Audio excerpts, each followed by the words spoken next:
Hey guys, welcome back to Jurassic Kingdom with me, Brian I, as your host. Happy Jurassic June, guys. It's not only Jurassic June, it is a very significant Jurassic June. It is the 30th anniversary. And to celebrate, today I've decided to honor a request made several years ago when I did my video about canceled Jurassic Park Series 2 toys by user David Carreon. He asked if I could do a video showing close-ups of the toys that I used in that video. Now, again, I want to reiterate, the toys that I'm going to be showing you are not legitimate Series 2 prototypes of any kind. They are just released versions of the toys that I had painted by a talented artist. Now, I've been unable to find my emails going back and forth with this artist, unfortunately, so I don't have a name to give you, but he was local, and he did, as you can see, a very phenomenal job of matching, if not perfectly, then so closely that you'd have to look a second time to really see the fact that they are not what they look like. So first up, I do have Scootosaurus. I really like the green and purple job.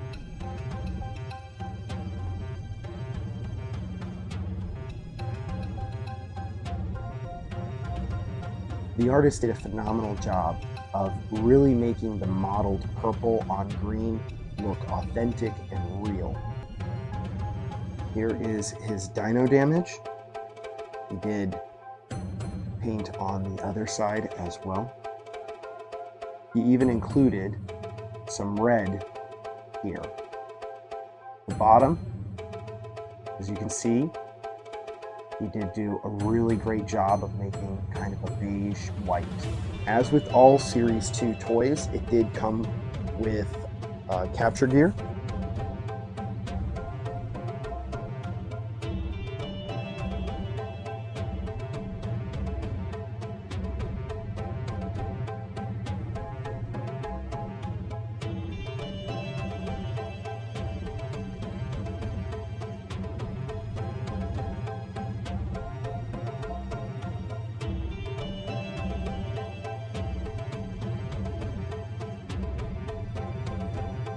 Next up, we have Horneto. Horneto paint job is really fantastic. He has the blue with kind of the black striping, and then a very light underbelly, just like Scootosaurus there had that kind of beige or white belly. This one, the white is more pronounced, I think, but again, it's shaded in really well. And it just looks phenomenal. He even painted the eyes green, which was phenomenal. And you can take this out from Dino Damage, and he did do a good job here as well. Before I put it in, there you go. Get a good look at that. I'm just going to put it back in, and we'll put him in his capture gear. Horneto with his capture gear as well. Now, it has been several years since I collected these and had all the paint done to them, so my memory is very foggy, but I kind of want to say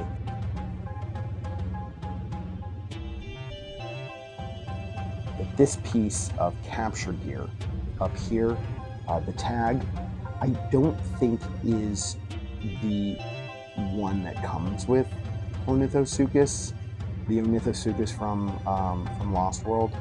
I think I just found one that fit. It might not be the one. I seem to recall something hazily that I was just looking for one that could fit around his neck like it's supposed to do. Now we have my absolute favorite of the three smaller dinosaurs. That is Scootosaurus. I really just love the paint job. I think that the brown and blue and white of this toy are spectacular. I think it's a really interesting color scheme. It's really disappointing that when it was re-released, it was re-released with such a dull color scheme. I mean, absolutely awful. And then for him to do such a fantastic job too of matching from the pictures that I gave him, which are very few. I was working from the same few pictures as everybody else would have been in those days, and even still today. So he went all out. He even has a little bit of the orange here on the tusks that just came out beautifully. I also like this one because it's the only one where my experimentation with tattooing them actually worked out.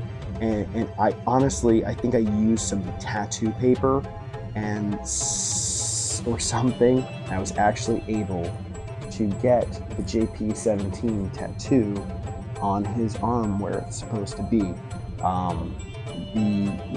Trying to do it on the other two smaller dinosaurs and on the bigger Rex were absolute failures. I wasn't able to do it, but for some reason it worked immensely well on this one. I did that actually years ago, probably 4 years ago, and these guys have been sitting in a drawer since. They did not go with the rest of the collection into the storage unit. They stayed with me, and they've been sitting in a drawer for all these years, and that tattoo is still there. So success. I really like the capture gear on this one, especially the face one where it covers the tusks too. I thought that was really ingenious. I really liked that. Almost forgot the Dino Damage. As you can see, he did paint in there as well. And he painted all the way around on the actual Dino Damage piece. Did a really great job. Lastly, we have the Gulper T-Rex. Now, I have to say, of the 4 unreleased dinosaurs, this is probably my least favorite color scheme. Don't come for me in the comments, because the Bull Rex is an insanely cool toy. I actually still have my original Bull Rex. This is one that I got later on for the express purpose of painting as the Gulper Rex. My original Bull Rex that I got when I was 10 years old. That one is still in my collection, and it is to this day one of my absolute favorite T-Rexes. It's just a wonderfully made figure. I really like the sculpt.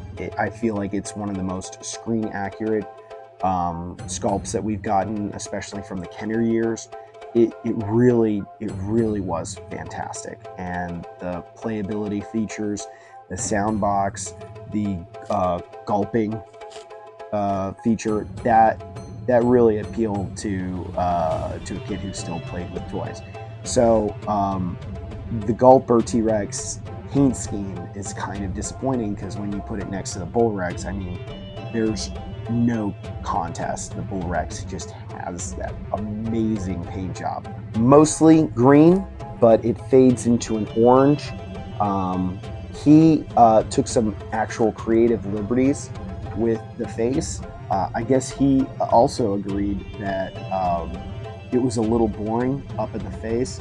So what he did was he did some washing with black here on the face and painted the lips as well in black, which I think really does some wonders for the paint job. It really actually makes that orange pop a little bit, and makes the face a little bit more menacing too. I think that orange, it almost looks like those lizards. I'm sure that I will find a picture of the lizard and put it up here. Those lizards that sometimes we see down here in Florida, but you can probably see in a zoo too.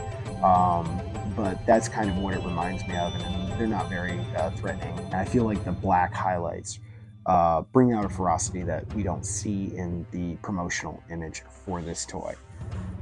So we'll get a good look here all the way around. I don't have a mechanism, and I'm looking.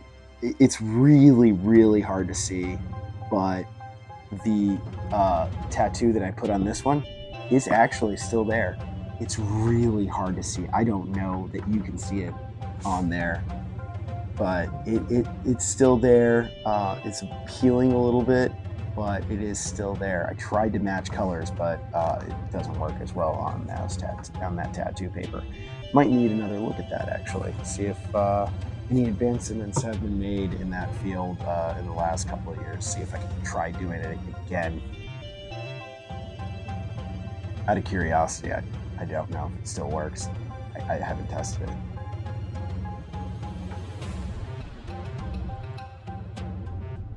That was disappointing. So, that one still works. Oh no. The Ornithosuchus can turn its head, but it doesn't open its mouth. Pretty sure this one still works. There it is. It still works. I really hope that you enjoyed this video, especially you, David. It's been years in the making, I guess. It could have gone a little bit faster, but I am nothing if not a procrastinator. So I hope you guys are having a really great Jurassic June. I'm really looking forward to doing some more content in this month and trying to get them out as fast as I can. It's difficult to find time to film, and it's difficult to find time to edit and post, so I apologize for that. I am hoping as the kids get older that it will become easier for me to create content the way that I want to create content and as quickly as I'd like to make content. I don't have anybody else. It's just me. I film and I edit and then I post it, and then it takes me a while. So please bear with me. Please stick around. I'm hoping by the end of the month that I can finish my How to Fix Jurassic Park 3 video. I've put my writing of the Lost World Redux script on pause while I finish wrapping up the writing process for the How to Fix Jurassic Park 3 video. I'm very nearly done with that one. Hopefully I can start filming within the next week or so that it's out before the end of Jurassic June. I'd really like that, but if not, I might just shoot for July 18th, the anniversary of Jurassic Park 3 itself, though I do want to make more Jurassic content before the end of the month. Hopefully I get this out on the 11th. We'll see.